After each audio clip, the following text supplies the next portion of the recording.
ओहो, नेपालबाट विदेशी मुद्रा त ट्रक चढेर बाहिर जाँदो रहेछ।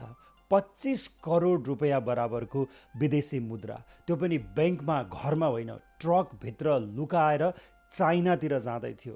आज काठमाडौँको झोरमा एउटा ट्रकलाई प्रहरीले नियन्त्रणमा लिँदा फल्स बटम बनाएर विभिन्न अमेरिकी डलर, युरो डलर गरेर झन्डै झन्डै 25 करोड रुपियाँ बराबरको विदेशी मुद्रा बरामद भएको छ।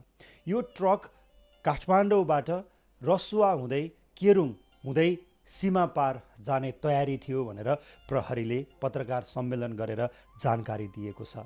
बसमा कुनै गाडीमा चाहिँ अवैध मुद्राहरू गइरहेछ भन्ने कुरा हो। त्यसपछि हामीलाई सूचना आइसकेपछि हाम्रो टिम अलर्ट भयो, स्टेट भएको टिम गयो।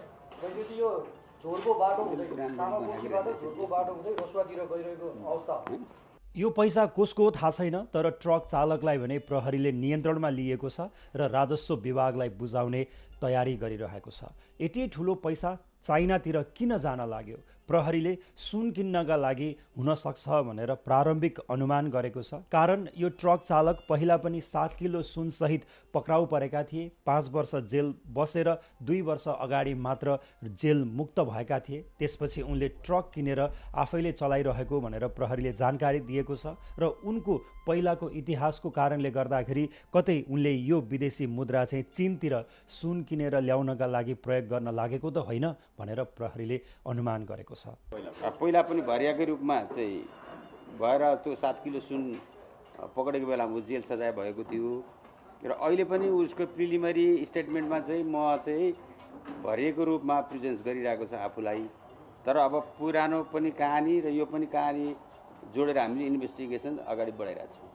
नेपालमा राष्ट्र ब्याङ्कले वाणिज्य ब्याङ्कहरू मार्फत दैनिक 20 किलो सुन आयात गर्न पाउने नियम लगाएको छ। तर नेपाली बजारमा चाडबाडको बेलामा दैनिक 40 किलोसम्म सुनको माग रहँदै आएको छ। अब राष्ट्र ब्याङ्कले ल्याएको सुनहरू समेत ब्याङ्कमै थन्किन पर्ने अवस्था छ भने बजारमा सुनको खास अभाव पनि देखिएको छैन। यस्तो अवस्थामा कतै नेपाली बजारमा यसरी चीनतिरबाट वा अन्य तेस्रो देशहरूबाट तस्करी गरेर ल्याएको सुन त प्रयोग भइरहेको छैन भन्ने पनि एउटा प्रश्न उब्जिएको छ। विदेशी मुद्रा यसरी ठुलो मात्रामा विदेशतिर जाँदाखेरि कतै त्यो पैसाले सुनै किनेर ल्याउन लागेको त होइन भन्ने पनि अर्को प्रश्न उब्जिएको छ।